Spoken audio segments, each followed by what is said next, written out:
हरियाली की चूनर देकर धरती का श्रृंगार करे। वृक्ष पहाड़ नदी झरने और जीव जंतु से प्यार करे। हरियाली की चूनर देकर धरती का श्रृंगार करे।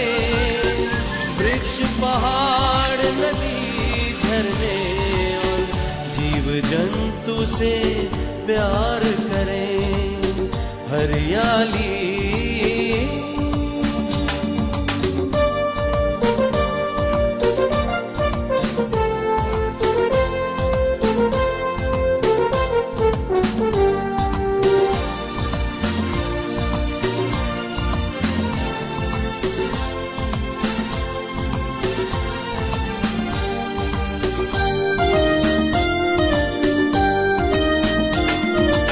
बेदर्दी से पेड़ों का अब कत्ले आम न होने देंगे। वसुधा के पावन नाचल को हम नीलाम न होने देंगे। बेदर्दी से पेड़ों का अब कत्ले आम न होने देंगे। वसुधा के पावन नाचल को नीलाम न होने देंगे। नया सवेरा लाएंगे, पर्यावरण बचाएंगे। नया पर्यावरण बचाएंगे। मानवता के जीवन की हम काली शाम न होने देंगे।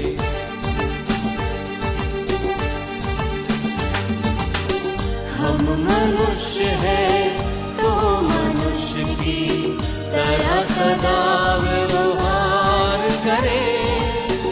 वृक्ष पहाड़ नदी झरने और जीव जंतु से प्यार करें। हरियाली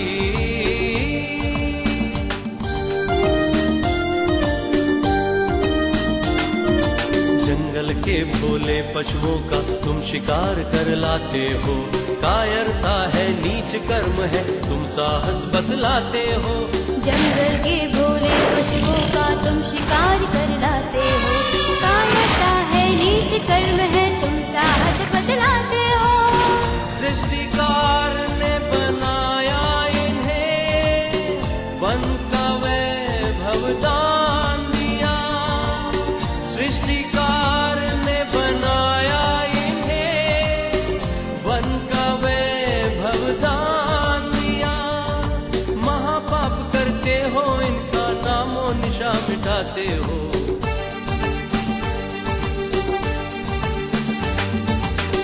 महाविनाश कर रोकना है तो अपने शुद्ध विचार करे। वृक्ष पहाड़ नदी झरने और जीव जंतु से प्यार करे। हरियाली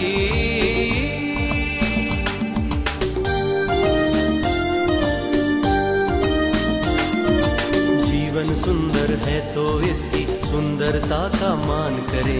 जियो और जीने दो वाली संस्कृति का सम्मान करे। जीवन सुंदर है तो इसकी सुंदरता का मान करे। जियो और जीने दो वाली संस्कृति का सम्मान करे। चंदन है भारत की धरती, इसका कण कण पावन है। चंदन है भारत की धरती, इसका कण कण पावन है। इतने भी मत बनो स्वार्थी जो इसका अपमान करे।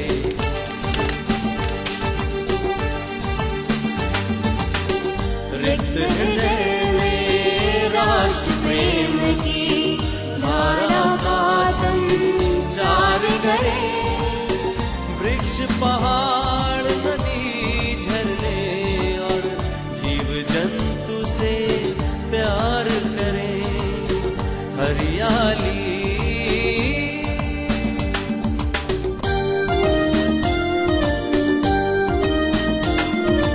नहीं रहे यदि जीव जंतु तो हम कैसे बच पाएंगे। यही नियम है, जैसा बोएंगे हम वैसा पाएंगे। नहीं रहे यदि जीव जंतु तो हम कैसे बच पाएंगे। यही नियम है, जैसा बोएंगे हम वैसा पाएंगे। पंचतंत्र के संदेशों को समझ न कोई पाएगा। पंचतंत्र के संदेशों को समझ न कोई पाएगा। भालू बंदर शेर लोमड़ी का क्या अर्थ लगाएंगे।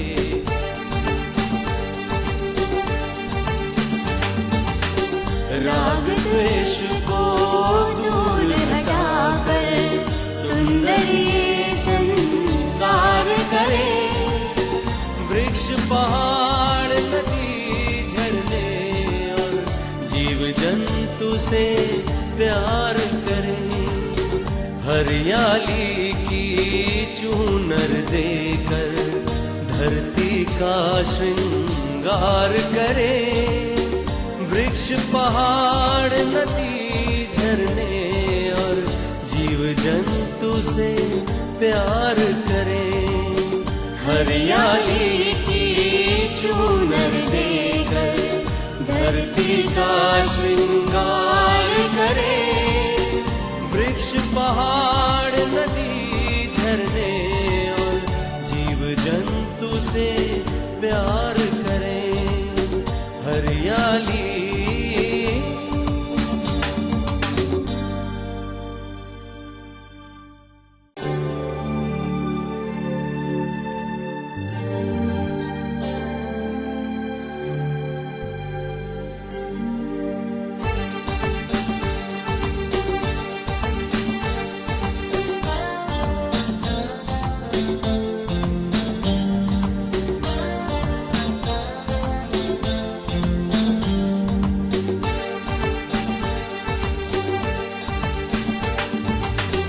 हरियाली की चूनर देकर धरती का श्रृंगार करे। वृक्ष पहाड़ नदी झरने और जीव जंतु से प्यार करें। हरियाली की चूनर देकर धरती का श्रृंगार करें। वृक्ष पहाड़ नदी झरने और जीव जंतु से प्यार करें। हरियाली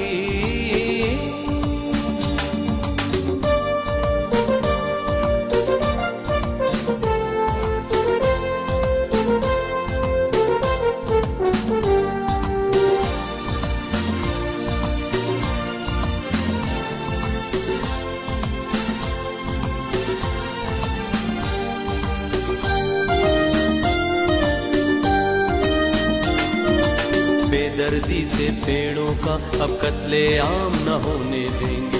वसुधा के पावन नाचल को हम नीलाम न होने देंगे। बेदर्दी से पेड़ों का अब कत्ले आम न होने देंगे। वसुधा के पावन नाचल को नीलाम न होने देंगे। नया सवेरा लाएंगे, पर्यावरण बचाएंगे। नया पर्यावरण बचाएंगे। मानवता के जीवन की हम काली शाम न होने देंगे।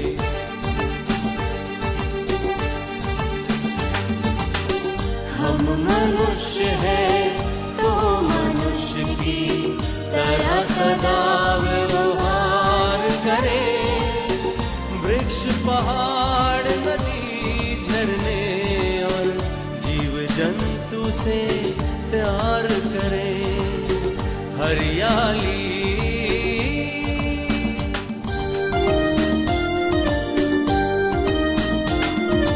जंगल के भोले पशुओं का तुम शिकार कर लाते हो। कायरता है नीच कर्म है, तुम साहस बतलाते हो। जंगल के भोले पशुओं का तुम शिकार कर लाते हो। कायरता है नीच कर्म है तुम साहस बतलाते हो। सृष्टिकार ने बनाया इन्हें, वन का वैभव दान दिया। सृष्टिकार ने बनाया इन्हें, वन का वैभव दान दिया। महापाप करते हो, इनका नामो निशा मिटाते हो।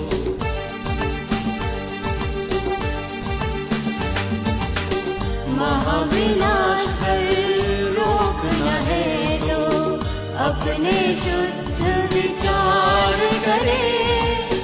वृक्ष पहाड़ नदी झरने और जीव जंतु से प्यार करे। हरियाली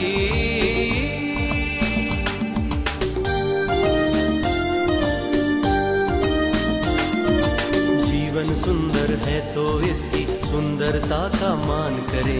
जियो और जीने दो वाली संस्कृति का सम्मान करे। जीवन सुंदर है तो इसकी सुंदरता का मान करे। जियो और जीने दो वाली संस्कृति का सम्मान करे।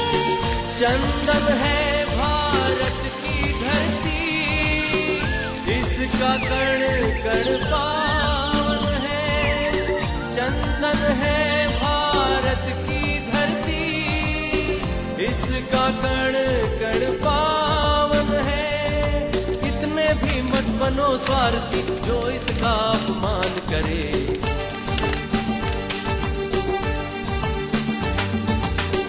रिक्त हृदय में राष्ट्र प्रेम की धारा का संचार करे। वृक्ष पहाड़ नदी झरने और जीव जंतु से प्यार करे। हरियाली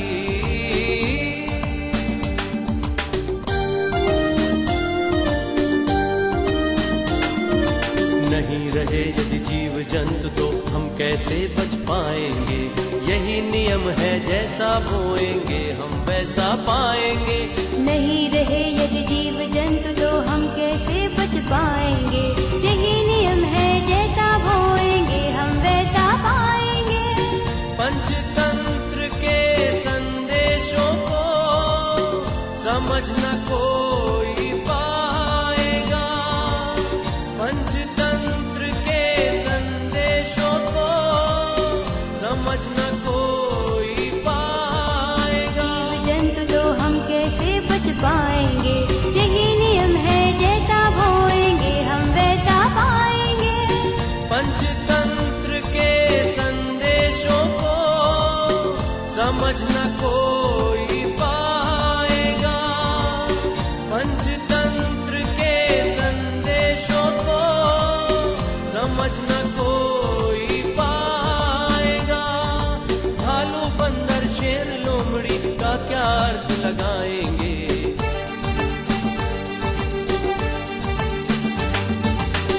राग द्वेष को दूर हटाकर सुंदर ये संसार करे। वृक्ष पहाड़ नदी झरने और जीव जंतु से प्यार करे।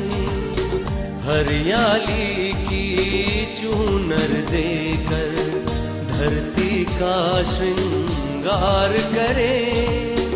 वृक्ष पहाड़ नदी झरने और जीव जंतु से प्यार करे।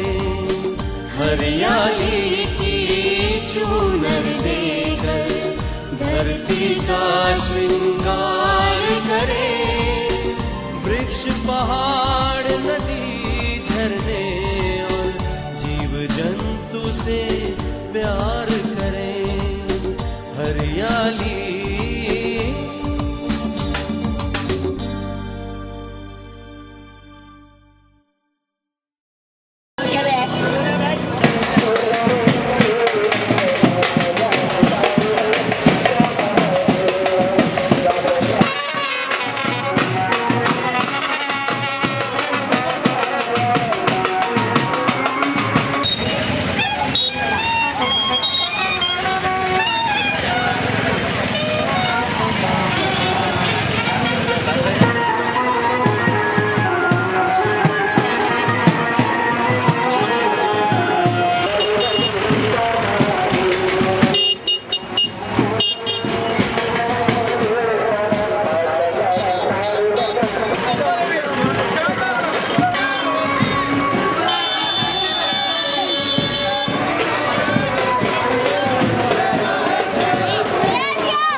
महाराज आप आर्ष विद्या आध्यात्मिक केंद्र के संस्थापक जोधपुर से पधारे हुए हैं। साथ में हैं चांद बाबा जो अजमेर से पधारे हुए हैं। संतों के कर कमलों के द्वारा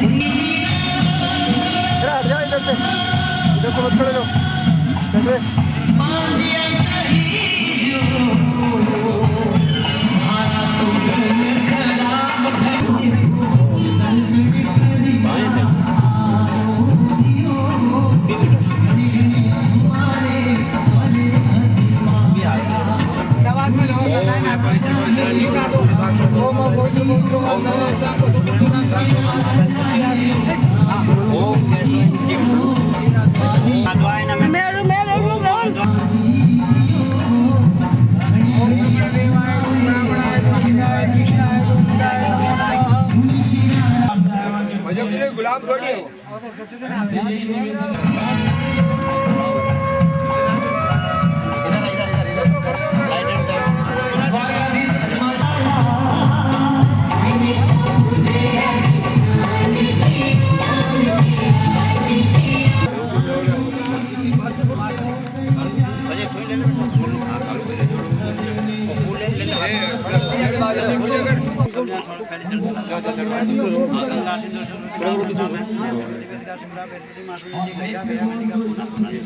क्या करना क्या ना समझ में में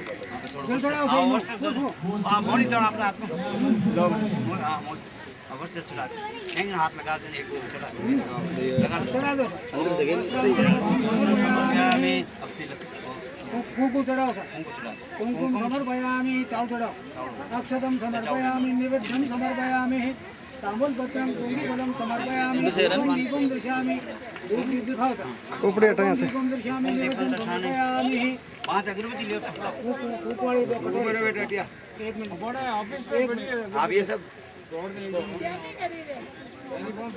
कल प्रश्न पहले ओम शांताकारं नामं सुरेशनम इसको कर लेना समझ आगे को आगे समझ आगे को आगे हेलो हां ठीक है छोटी एक मोट वाह छोटी आ ले भाई ये बांध छोटी ताली का उपयोग हो गया हां तो 2 मिनट इससे चला दो दीपक से महाराज जी दीपक से चला दो हां चला दिल कर दी मोड़ी बांधी हां बांधे सर मंत्रोच्चार तो करते रहो पंडित जी। मंगलास ले मगज चला और गुरु मंत्रोच्चार अनुव्रत रहे आनंद आ जाएगा। एक बार इनका हो जाएगा मंगला समर्पयामि देव समर्पयामि थोड़े भीड़ लाइए महाराज गुलाम समर्पयामि कुंकुम दीपम निवेद्यं समर्पयामि हाथ पकड़े शांताकारं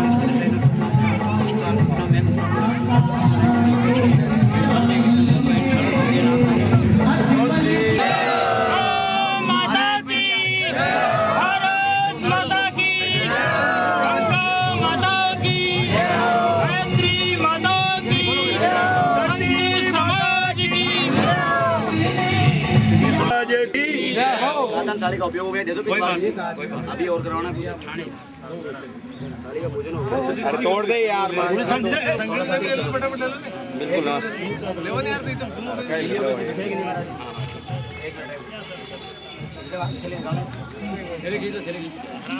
आप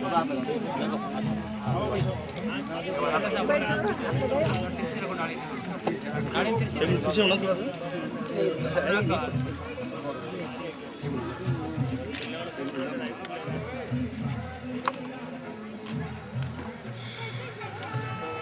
थोड़ी हटा डालेंगे मोड़े में फिर कदम लगाए थे राजस्थान आप बटलाओ छोड़ो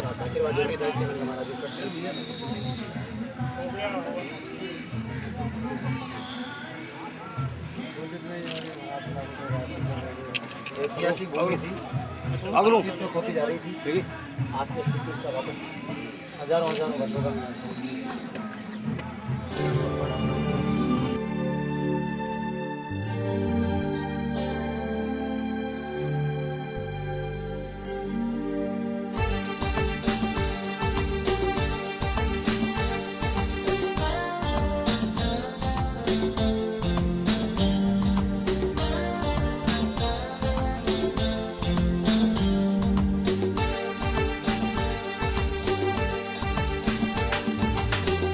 हरियाली की चूनर देकर धरती का श्रृंगार करे, वृक्ष पहाड़ नदी झरने और जीव जंतु से प्यार करे। हरियाली की चूनर देकर धरती का श्रृंगार करे, वृक्ष पहाड़ नदी झरने और जीव जंतु से प्यार करे। हरियाली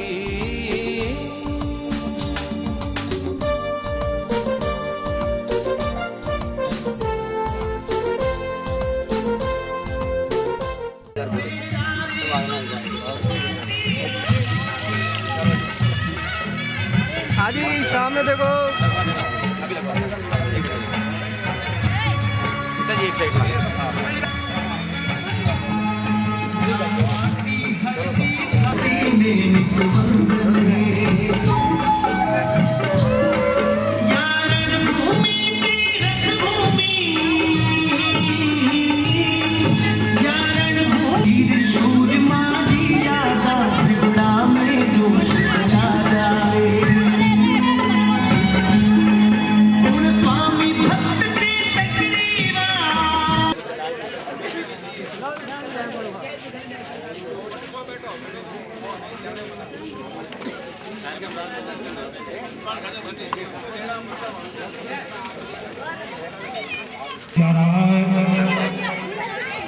अमावस्या पर कल्प वृक्ष के जोड़े की स्थापना इस गौशाला परिसर में जल की व्यवस्था करे पीने के लिए अशोक जी सैनी। हमारे बीच में परम पूजनीय बालक हीरालाल जी सोनी, जालोर जिला गौरक्षा प्रमुख, भीनमाल से हैं आप हीरालाल जी सोनी। मैं भाई साहब हीरालाल जी से भी अनुरोध करूंगा आप भी कृपया।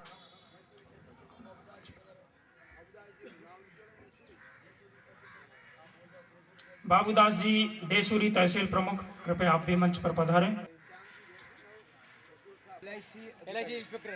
LIC सेवानिवृत्त पटवारी स्वामी श्री भूमानंद जी सरस्वती आर्ष विद्या स्पिरिचुअल सेंटर जोधपुर, जिनका शाखा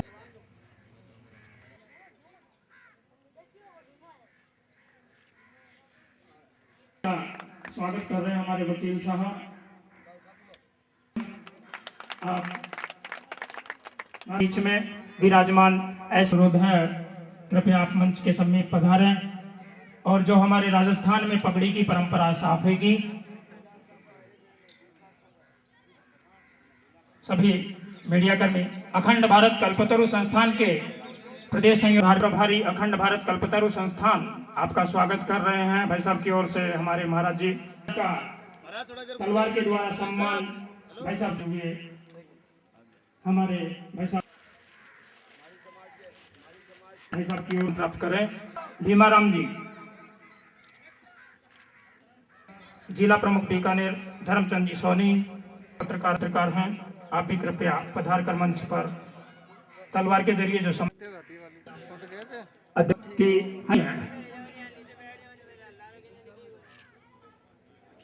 अब मैं विष्णु लांबा से निवेदन करूंगा। परम पूजनीय मिश्रीमल जी महाराज के जन्म ऐतिहासिक जन्म हुए जैतारण में आप लोगों ने असीम स्नेह दिया, उसके लिए बहुत बहुत सर्वप्रथम धन्यवाद। बचपन से लेकर आज तक अखंड भारत कल्पतरु संस्थान के प्रदेश प्रवक्ता एडवोकेट गौरीशंकर जी पटेल साहब और मेरे को असीम स्नेह देने वाले, अपने पुत्र की तरह रखने वाले आज के कार्यक्रम के मुख्य अतिथि आर्ष विद्या आध्यात्म केंद्र जोधपुर के संस्थापक परम पूजनीय परम श्रद्धेय भूमानंद जी सरस्वती महाराज, अन्य पूज्य संतगण, शेर राजस्थान हिंदू व्यक्तिगत रूप से देखा है, वास्तव में शेर राजस्थान किसी को कह सकते हैं तो कालू राम सांकलाव कह सकते हैं। मैं कह रहा हूं आज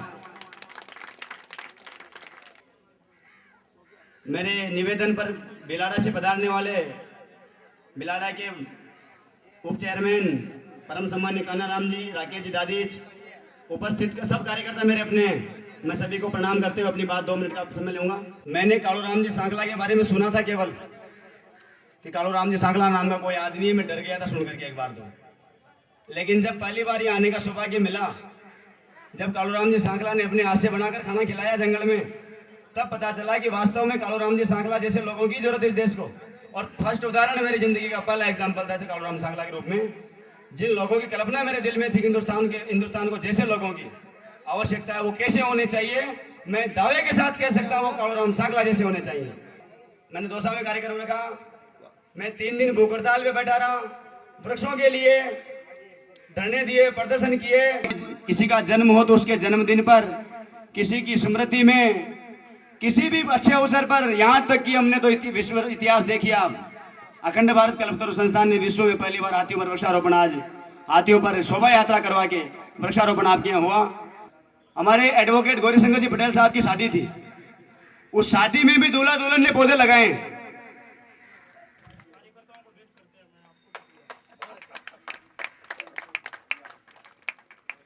प्रमुख बाबूलाल जी नानिया, सर्वप्रथम तो मैं उनसे कहूँगा कि आप देरी से पधारे तो भी आप मंच पर आए, ये कोई बात थोड़ी हुई। ये आज की पेलेंट ये सब बाबूलाल जी के ऊपर है। मारुति नंदन हनुमान जी महाराज ऋषि मुनियों के सम्मान मंच पर, वो पंडाल में विराजे संतगण, देश के सम्मान मंच पर विराजे हुए समाज को विकास की ओर ले जाने वाले प्रतिनिधिगण, भगवान श्री राम कृष्ण के समान गोभक्त शिव सैनिकों,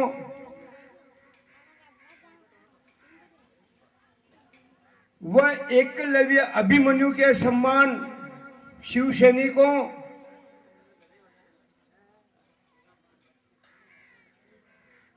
नटखट लड्डू गोपाल के सम्मान नन्हे मुन्ने बालकों, महान जगत जननी मां सीता,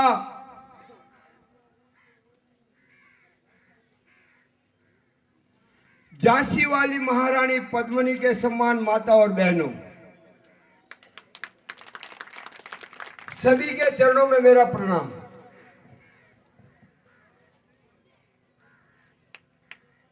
मर्यादा को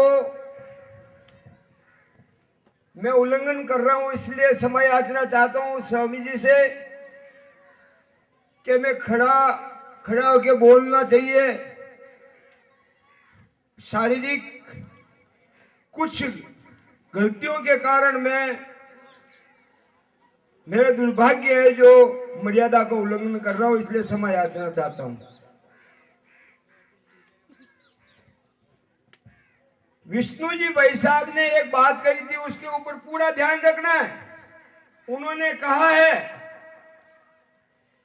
कि कोई भी संप्रदाय, कोई भी समाज, कोई भी वर्ग पौधा रोपने के लिए हमें बुलाए, आप जा सकते हो, मगर आपका विचार और मेरे विचारों में अंतर यही है कि मुसलमान चाहे कितना भी महान है, चाहे वो कितना भी दयालु है, मगर कभी भी उनके यहाँ पौधा रोपने के लिए मत जाना, न तो मर्यादा खत्म हो जाएगी। क्योंकि मुसलमान मतलब मूर्ख समान से मानते हैं, जूतों से मानते हैं।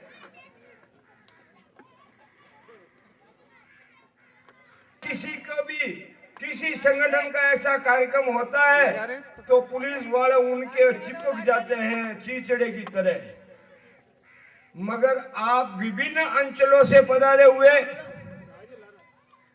संतगण, पदाधिकारीगण व शिव सैनिकों, लगा दे नीचे, एक भी यहाँ वर्दीदारी आपको नहीं मिला, लगा दे, क्योंकि हमारा अनुशासन हमारे पास है। हमने इनको कहा हुआ है कि हम तुम्हारे को और हमारे को छेड़ने की कोशिश करना मत। और जिस दिन तुमने छेड़ दिया और हमारा मस्तिष्क खिसक गया तो यहाँ लोग कहेंगे मुसलमान रहते थे, रहते हैं नहीं, रहते थे। क्योंकि हमारे पास तो कानून है, कायदा फोड़े जिसमें फायदा।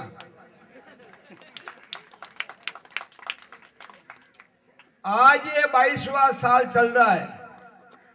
माननीय श्रीमान पटवारी साहब सेवानिवृत्त किए मुख्य जैतारण के रहने वाले हैं, मूल निवासी है, मगर आपको भी मैं आपसे निवेदन करता हूँ 22 साल हो गए या चबूतरी पे या बाहर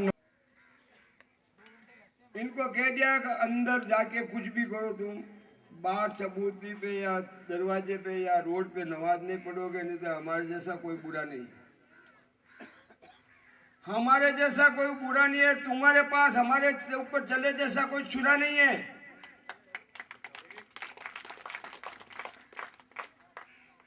और आपको इस तरीके से घिस देंगे जो कुत्तों के लिए खाने के लिए चूरा भी नहीं है, पाउडर की तरह उड़ जाओगे। आज भगवान श्री कल्पवृक्ष जोड़े का आज यहाँ स्थापन हुआ। विश्व में पहली बार हाथी पे कल्पवृक्ष की शोभा यात्रा निकली है।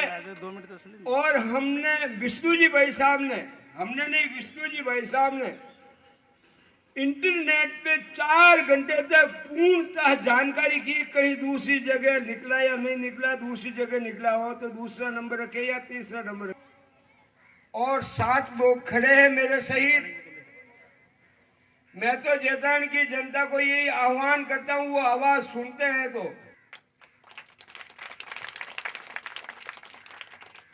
मैं तो सही बात है भाई। कोई कहते हैं कि यार बस्ती नहीं हूं, बस्ती में हाथे नहीं रही जने पजे कहीं, मैं बस्ती रहते जो नहीं, बस्ती रहे तो साथ में हूं, बस्ती से दूर तो हूं नहीं। मगर अब बस्ती आशीर्वाद देने के लिए मेरे को वंचित करेंगे तो आपकी मर्जी है। मैं उसमें किसी भी तरीके से आपको, कोई भी तरीके से आपको शिकायत नहीं करूंगा। मैं आपसे अनुरोध करता हूं कि मेरा उद्देश्य है हिंदू समाज, हिंदू धर्म और हिंदुत्व, इसको जीवित रखने के लिए मैंने प्राणों की आहुति दी है और देता आ रहा हूं। और अभी भी बस्ती को कहे, बस्ती ये कह देगी तुम्हारे प्राणों की आवश्यकता हमारे को नहीं है, तो बस्ती जाने, बस्ती का काम जाने।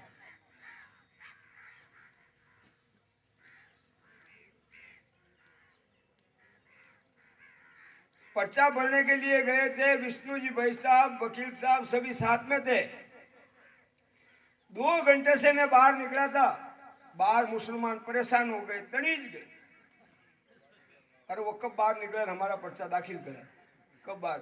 ईओ साहब को कहा साहब कालूराम जी को बाहर बुलाओ, कि तुम चले जाओगे। हाँ हम नहीं जाएंगे। क्यों? कि वो जानते हैं कि अपन गलत हरकत करे भी करेंगे नहीं, जब वो पीछे भी करेगा नहीं। जैसे ही मैं 2 कदम नीचे, दो सीढ़ी नीचे उतरा और वो मुंह में कपड़ा डाल अंदर घुसे।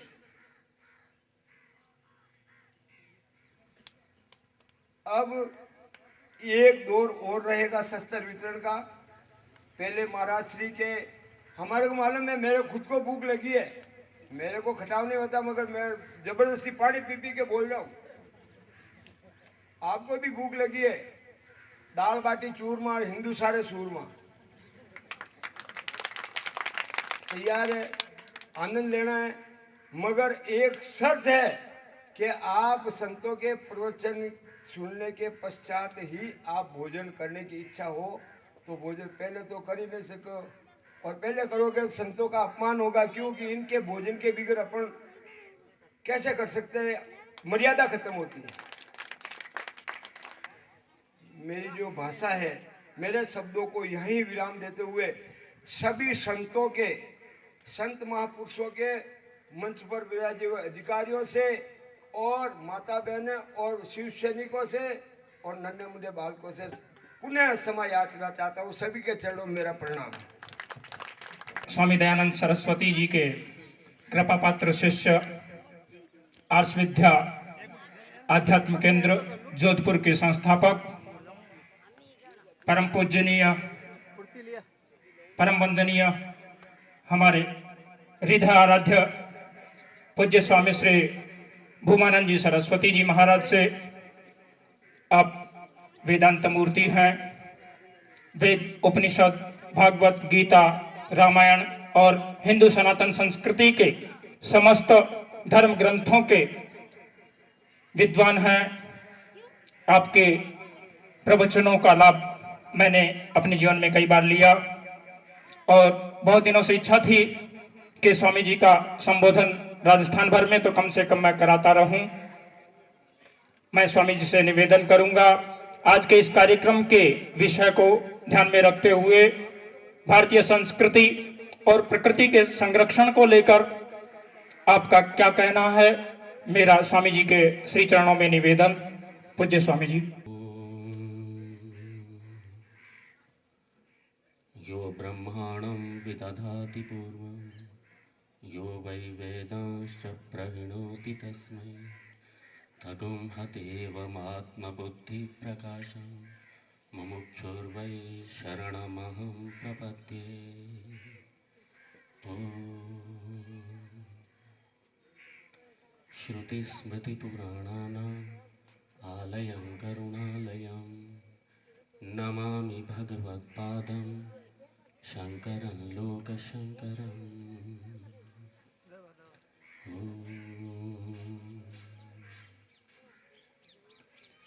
वृक्ष इव स्तब्धो दिवे तिष्ठस्ते कस्ते नेदं पूर्णं पुरुषेण सर्वम्।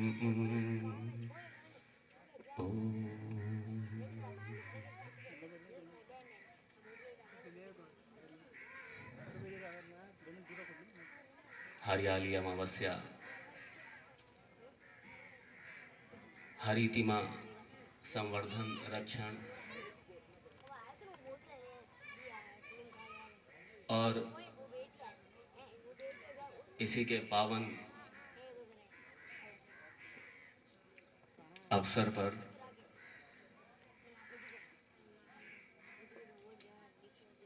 राष्ट्र की या विश्व की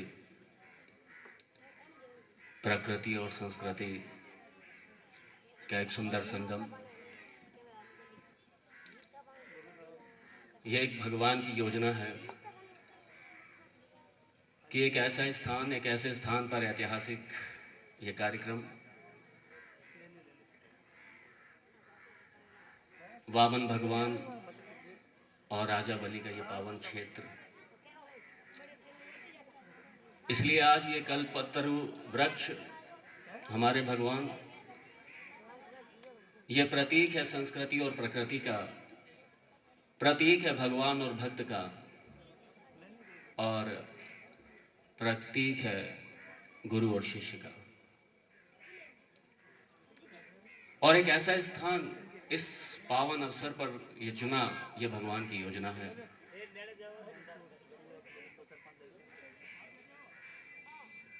वेद में भगवान ने भी अपने आप को, स्वयं को आकाश में, स्पेस में स्थिर फैलते हुए वृक्ष के समान बताया है। मतलब सारा जगत एक फैलते हुए वृक्ष के समान, एक फैलते हुए वृक्ष के समान एक सारे जगत को जो ढक रहा है सारा, इसी की प्रार्थना की थी। वेद वाक्य,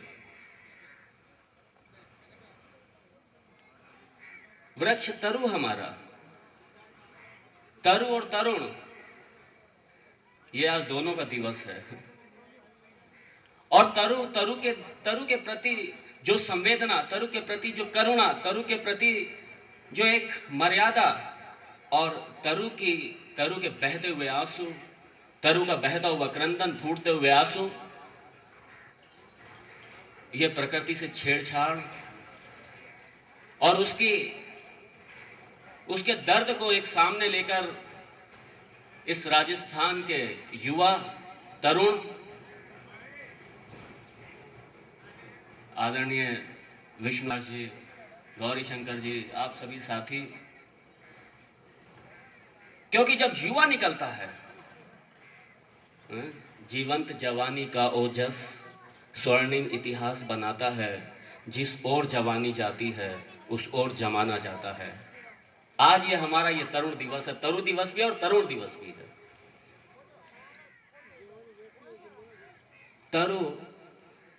तरु का जो संस्कृत धातु है वो त्रिधातु से बना है। तरु, इसका मतलब होता है पूरा करना, कठिन परिस्थितियों का सामना करना, संपूर्णता की ओर बढ़ना, है ना, और अपने अधिकार में लेना।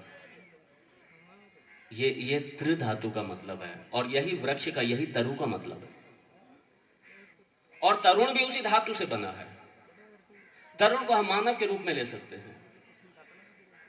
मानव का भी यही है। मानव भी पूर्णता की तरफ बढ़ना चाहता है। कौन पूर्णता को पाना नहीं चाहता? कौन पूर्णता की तरफ बढ़ना नहीं चाहता? सब पूर्णता को पाना चाहते हैं, पूर्णता की तरफ बढ़ना चाहते हैं। लेकिन आज तरु की स्थिति दयनीय है। आज प्रकृति की स्थिति दयनीय है और आज संस्कृति में भी विकृति है। इसलिए आज का दिवस ये संस्कृति और प्रकृति के रक्षण का, पोषण का, संवर्धन का दिवस है। और ये सिर्फ ये आज तक सीमित न रह जाए, बल्कि ये राजस्थान में लगाया गया ये कार्यक्रम जो नींव का एक पत्थर बने इस राजस्थान के लिए, नहीं राजस्थान से बाहर भी फैले, सारे राष्ट्र में फैले। ये सारे राष्ट्र में जानी चाहिए इसकी सुगंध। एक पर्यावरण के संतुलन के लिए भूभाग पर कम से कम 33% का हमारी वन संपदा अनिवार्य है। 33% पर वृक्ष होने चाहिए, तरु होने चाहिए। लेकिन आपको मालूम है हमारे भारतवर्ष की क्या स्थिति है? सिर्फ 22% पर हमारे तरु विद्यमान है। और इस 22% से अगर हम 33% करना चाहते हैं तो हमें लगभग हर व्यक्ति को 12 वृक्ष हर व्यक्ति को लगाने पड़ेंगे। वो 12 तरुओं का पोषण संवर्धन करना पड़ेगा। तब जाकर के हम 33% के उस पर पहुंचेंगे और तब सही जाकर के हम पर्यावरण के संतुलन को बना पाएंगे हम। इसलिए अगर कोई सरकार की भी अगर कोई वृक्षारोपण की नीति बनती है, कहीं सरकार की तरफ से कुछ होता है, तो बेसिकली ये जन आंदोलन बनना चाहिए। इसलिए अखंड कल्पतरु संस्थान में जन जन जुड़े और ये जनता का आंदोलन बने। ये संस्थान कल्पतरु संस्थान, अखंड कल्पतरु संस्थान, ये जन जन का आंदोलन बनेगा। ये सबका मंच है, यहाँ पे आकर के सब हम मिल करके। लेकिन फिर वही बात आ गई, मैं उनका 100% पूरा समर्थन करता हूं। मैं जब हमारा अपना मंच है तो हमारे अपने लोग भी होने चाहिए। इसलिए हमारे सारे के हिंदुओं में संस्कृति और प्रकृति के प्रति एक आंदोलन बने, क्रांति बने एक। और जब वृक्ष, देखिए संस्कृति और प्रकृति दोनों मिला के चलना पड़ेगा। जब वृक्ष जब छोटा होता है, एक पौधा होता है, तो उसको भी संस्कारित करना पड़ता है, उसे भी संभालना पड़ता है, कांटों का बाड़ लगाना पड़ता है, सींचना पड़ता है, रोपण करना पड़ता है, उसको खाद डालनी पड़ती है उसको। इसी तरीके से जब संस्कृति का संवर्धन और रक्षण की बात आती है तो संस्कृति के भी 3 आयामों पर हमें, संस्कृति के संरक्षण और संवर्धन के भी 3 आयाम हैं। पहला है दोष अपनयनम। जब हम किसी भूमि पर वृक्षारोपण करते हैं तो सबसे पहले जो अनाप शनाप जो कुछ भी जो कि ईंट है, पत्थर है, रोड़ा है, हम सबसे पहले उसको अलग करते हैं भूमि से। उसके बाद में जाकर के फिर हम खाद की व्यवस्था करते हैं, मिट्टी तोड़ते हैं, मिट्टी को हम पोषित करते हैं मिट्टी को, और उसके बाद में वृक्षारोपण करते हैं। उसके बाद में बीज आधान करते हैं फिर हम उसमें, और उसके बाद में जाकर के हम इसका फल लेते हैं। एक संस्कृति के लिए भी, एक प्राकृतिक पुरुष को सांस्कृतिक पुरुष से में कन्वर्ट होने के लिए, में बदलने के लिए भी इसी प्रक्रिया को लेके चलना पड़ता है। पहले दोष अपनायन होता है पहले। इसलिए जो हमारी मनोभूमि है, ध्यान दीजिए, ये बड़ा इंपॉर्टेंट है, जो हमारी मनोभूमि है, जो हमारी मनोभूमि है, पहले हमारी मनोभूमि शुद्ध बने। हमारे मन के जितने हमारे कुसंस्कार हैं, हमारी पार्श्विक जो भावनाएं हैं, पहले हमारा वो निकले हमारे मन से। हमारा मन शुद्ध भूमि बने पहले हमारा, और शुद्ध भूमि में ही जाकर के आप संस्कारों को रोपित कर सकते हैं। इसलिए संस्कृति के संवर्धन में दोष अपनयनम पहला है, उसके बाद में हीनांग पूर्ति। हीनांग पूर्ति मतलब जब हम जैसे पौधे के लिए हम खाद पानी डालते हैं, सिंचन करते हैं, इसी तरीके से हमें मानव को संस्कृत में कन्वर्ट करने के लिए, मानव को संस्कृत बनाने के लिए हमें हीनांग पूर्ति का आश्रय लेना पड़ता है। हमें भी संस्कार का उसमें बीजारोपण करना पड़ता है। जब ये सब हो जाए, और फिर तीसरी है गुण आधानम, गुण आधानम। फिर उसके बाद में जाकर के हमें उन्हें गुणों के प्रति हमें समर्पित करना पड़ता है, गुणों को कल्टीवेट करना पड़ेगा। ये संपदा बिखरी पड़ी है, लेकिन हमें हमारी मनोभूमि को गुणों को हमारी मनोभूमि में कल्टीवेट करना पड़ेगा, सिंचित करना पड़ेगा, रोपित करना पड़ेगा। और संस्कृति की आज ये स्थिति हो गई कि कोई कई बार प्रोग्राम होते हैं ना, इट्स वेरी इंटरेस्टिंग, कई बार प्रोग्राम होता है सांस्कृतिक कार्यक्रम। सांस्कृतिक कार्यक्रम में हो क्या रहा है सांस्कृतिक कार्य में कोई संस्कृति का नाम ही नहीं है।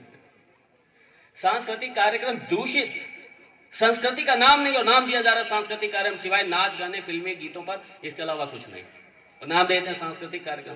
पहले संस्कृति को समझो, सांस्कृतिक मूल्यों का अध्यारोपण करो, उसमें सांस्कृतिक मूल्यों की विवेचना करके उस कार्यक्रम के माध्यम से जन जन के हृदय में उसका रोपण करो, वो है सांस्कृतिक कार्यक्रम, ये है सांस्कृतिक कार्यक्रम।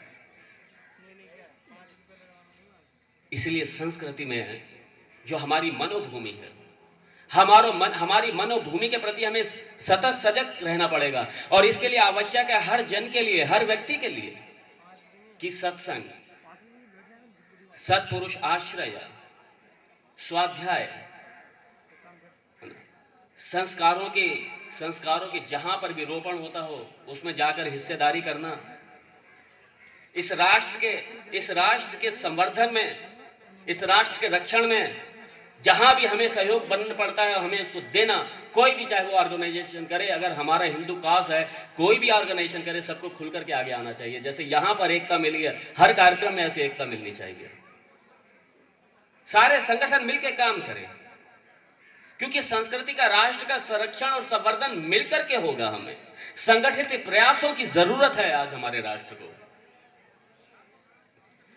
और जब ये हमारा साथ हो, मनोभूमि हमारे हमेशा किसी न किसी सद्विचारों से भरी रहे, और अगर जहां सद्विचारों का अभाव होता है वहीं पर क्या बैठा होता कौन? राक्षस रूपी दुष्विचार, और वो तैयार होता है हमारी मनोभूमि में घुसने के लिए। ये बड़ा संस्कृति के संवर्धन की जहां बात आती है, संस्कृति के रक्षण की जहां बात आती है, वहां स्वाध्याय बहुत आवश्यक है, शास्त्रों का स्वाध्याय बहुत आवश्यक है। इसलिए घर घर में हमारे यहाँ शस्त्र के साथ शास्त्र भी जाए, हमारे शास्त्र और शस्त्र दोनों का संगम है, क्योंकि शास्त्र के रक्षक वो भी जरूरी है। शास्त्र का रक्षक, शस्त्र हर हालत में जरूरी है, जाना चाहिए। शास्त्र और शस्त्र दोनों जाए तो संस्कृति का रक्षक होगा, संवर्धन होगा। और जब शास्त्र और शस्त्र साथ साथ चलेंगे, हमारी मनोभूमि सुसंस्कृत बनेगी, तब जाकर के हम सांस्कृतिक बनेंगे। हम क्योंकि आज जो सबसे बड़ी लड़ाई है वो हमारी विकृति से लड़ाई है, और उस विकृति के जो एक आधार है, मैं तो ये कहूंगा उसका एक आधार है हमारा एक संचय की मानसिकता, अनाप शनाप भोग की मानसिकता। हमारे इस दिव्य जगत को एक भोग भूमि बनाने की मानसिकता, इसको भोगने की सिर्फ मानसिकता। ये हमारी प्रकृति, ये हमारा ब्रह्मन का, हमारा ईश्वर का ये प्रकटीकरण है, ये हमारे ब्रह्मन का विवर्त है, ये प्रकटीकरण है, ये इसलिए ये पावन है, ये दिव्य है, ये हमारे लिए। एक बहुत हिंदुओं में गलत धारणा फैली हुई है, फैलाई गई है इसको जानबूझ करके, कि सारी धर्म एक सी बात करते हैं। सारे धर्म एक सी बात करते हैं, और हमारे हिंदुओं में ये बैठी हुई है बात, ये निकलनी चाहिए। सारे धर्म एक सी बात नहीं करते। चाहे इस प्रकृति के ऊपर इस हिंदू धर्म का विचार ले लो, इस्लाम का ले लो, क्रिश्चियनिटी का ले लो, बिल्कुल अलग अलग है। कौन कहता है एक ही बात करते हैं? सारे धर्म एक सी बात नहीं करते।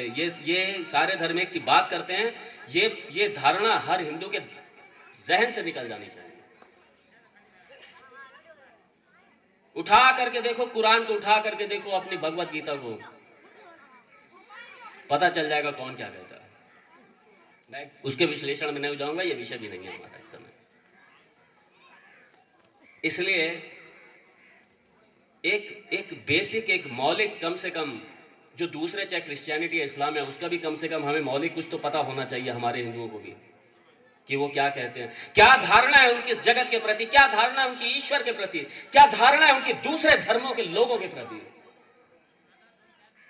विश्व बंधुत्व की बात हम करते हैं, सर्वे भवन्तु सुखना की बात हम करते हैं, वो बात नहीं करते। दूसरों का स्थान ही नहीं है, दूसरों की मर्यादा का कोई सम्मान नहीं है वहां पर। इसलिए कम से कम दूसरे क्या कहते हैं, एक थोड़ा बहुत, एक मौलिक रूप से सबको पता होना चाहिए, ताकि ये धारणा निकले कि सारे धर्म एक सी बात करते हैं। सारे धर्म एक सी बात नहीं करते।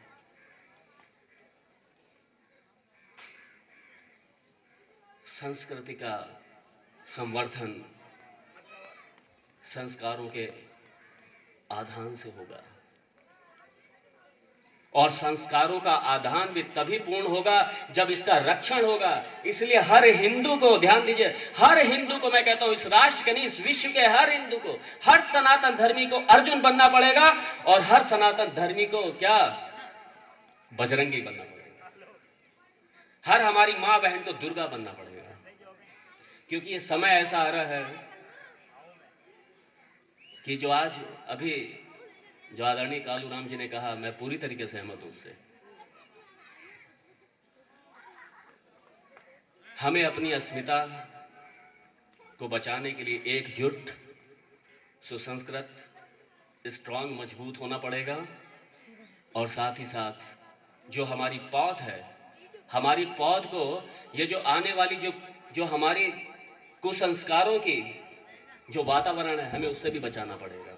क्योंकि आज इसका एक बहुत बड़ा हमारे सामने कई चुनौतियां, हमारे हिंदू धर्म के सामने कई चुनौतियां, एक नहीं है, हमें कई मोर्चों पर लड़ना है। एक तो जो हमें हिंदुओं में जो न्यूट्रलाइज हिंदू हैं, हमें पहले तो उनको हिंदुओं में कन्वर्ट करना पड़ेगा पहले हमें। ये एक बहुत बड़ा काम है ये, क्योंकि बहुत बड़ा हमारा समुदाय जो बिल्कुल न्यूट्रल होकर बैठा है, और कुछ हमारे जो हिंदू होकर के भी एंटी हिंदू की बात करते हैं। अगर वो नहीं तो एंटी हिंदुओं के लोगों का समर्थन करते हैं। हमें कम से कम उन तक भी अपने बात पहुंचाने का हमें अवसर जब भी मिले तो हम जरूर पहुंचाएं। और फिर वो तीसरा है, हमारी जो नई जनरेशन है उसको हम कम से कम हिंदू बने रहने दें। इसके लिए हमारे इस तरीके के हिंदू संस्कारों के जो स्थान स्थान पर कार्यक्रम होने चाहिए, वो जो संस्कारों का उन्हें एक एक्सपोजर मिलना चाहिए, हमारी संस्कृति का एक एक्सपोजर मिलना चाहिए उनको। और ये हमारा फर्ज बनता है कि हम उनको वो एक्सपोजर दें। वो भी हमारा धर्म बनता है, वो भी हमारा फर्ज बनता है। संस्कृति का संवर्धन, इस प्रकृति का संवर्धन, हमें प्रकृति के प्रति सचेत होकर, और खास तौर से जो भोगवादी जो मानसिकता है हमारी, क्योंकि आज जो वृक्षों का कटान जो जिस तेजी से हुआ उसके पीछे सबसे बड़ा कारण है हमारी भोगवादी मानसिकता। हमारे घरों की सुंदर सुंदर खिड़कियां होनी चाहिए लकड़ी की, चाहे लकड़ी किसी रेट पे मिले, हमें खरीदने को तैयार है लोग, किसी रेट पे मिले हम खरीदने को तैयार है। क्या मतलब है, जरूरत नहीं है ऐसे भवनों की, लेकिन फिर भी क्या ये जो पैसे का शौक हमारे राष्ट्र में, हमारे हिंदू धर्म में इस तरीके से पैसे का कभी नहीं किया गया। जिस तरीके से ये एग्जाम्पल है आदरणीय कालूराम जी सांकला, ऐसे हिंदू धर्म के हमारे जो भी कार्यक्रम होते हैं हिंदू ऑर्गेनाइजेशन के, है ना, लक्ष्मी जी का इस तरीके से व्यय होना चाहिए, लक्ष्मी जी का इस तरीके से सदुपयोग होना चाहिए। इसलिए लक्ष्मी जी का सदुपयोग करने वालों कि हाथ में हर समय मेरी भगवान से प्रार्थना है, मेरी लक्ष्मी माँ से प्रार्थना है कि उनकी कृपा हमेशा बनी रहे और इस तरीके के आयोजन होते रहे हिंदू धर्म में। जो भी सहयोग करता है हमारे हिंदू संस्कारों के संवर्धन में, हिंदू संस्कृति के संवर्धन में, रक्षण में जो भी कार्य करने वाले लोग हैं, मैं कहूँगा हे माँ, हे लक्ष्मी माँ, बस आप उन पे कृपा बनाए रखो, उन पे कृपा बनाए रखो, क्योंकि वो शेयर करना जानते हैं, वो लक्ष्मी को शेयर करना जानते हैं। इसलिए जो लक्ष्मी को हमारे धर्म के लिए शेयर करे, भगवान उनके ऊपर कृपा बनाए रखें। और इतना ही नहीं, जो भी आप जैसे हमारे जितने भी हमारे अर्जुन हैं, हमारे जितने भी सैनिक हैं हमारे, इनको भी शक्ति मिलती रहे, संवर्धन ये भी इनका बना रहे, इसके लिए मैं भगवान से मेरी प्रार्थना है ये सब होता रहे। और संस्कृति के 3 सोपान और प्रकृति के भी 3 सोपान, तीनों में बेसिकली संस्कृति और प्रकृति दोनों से अलग नहीं जा सकती। ये जो हमारा तरु है, ये हमारा तरु, ये भूमि और जीव के बीच की एक कड़ी है। अगर हमारा तरु जिस दिन जाता है उस दिन ये भूमि बंजर होगी, मरु हो जाएगी और ये जीव शव बन जाएगा उस दिन। इसलिए तरु का संवर्धन भी आवश्यक है और तरु के साथ साथ में हमारी संस्कारों की, संस्कृति का संवर्धन और पोषण भी आवश्यक है। दोनों एक दूसरे के पूरक हैं और दोनों के संवर्धन में इस राष्ट्र को हमेशा आगे बढ़ के आना चाहिए। और जहाँ तक जितना भी हमारा सहयोग बने अपने धर्म के लिए, हमें करते रहना चाहिए। बहुत बड़ा विषय है, मुझे लगता है समय जितना मुझे दिया गया था मैंने पूरा किया शायद। और मैं सबको रियली इसमें सबको बधाई देता हूँ, खास तौर से हमारे कालू राम जी सांखला, हमारे विष्णु जी, हमारे गौरी जी, हमारे हनुमान, सॉरी मैं कुछ नाम भी भूल रहा हूँ मैं। और सबसे बड़ी बात जो आज हमारे इस लोकतंत्र के एक स्थायी स्तंभ के रूप में सभी मीडिया के आदरणीय पत्रकार बंधुओं जो भी यहाँ पे पधारे हैं, रियली मैं सबका अभिनंदन करता हूँ, सबको बधाई देता हूँ। और साथ ही साथ हमारे ये बच्चे, हमारे जयतारण की जय करने वाले, हमारे जयतारण की ये बच्चे, ये हमारे जयतारण में जय के साथ साथ इस राष्ट्र का भी जय करें। इस राष्ट्र की क्या, इस राष्ट्र का भी, पूरे राष्ट्र का इस समय पूरे विश्व में जय करें इसकी। और इसकी प्रार्थना के साथ में मैं अपने वाग्रह को विराम दूंगा। जय भारत। आज बहुत ही सौभाग्य की बात है, जयतारण की सूरवीर तपोभूमि पर जो कल्प वृक्ष का विशाल जो मेला लगा है, पौधारोपण का काम यहाँ से शुरू हुआ है। बहुत ही गर्व की बात है, जयतारण नगरी में पहली बार जो हाथियों पे कल्प वृक्ष का जो रैली निकली है, जुलसा निकला है, विश्व में पहली बार।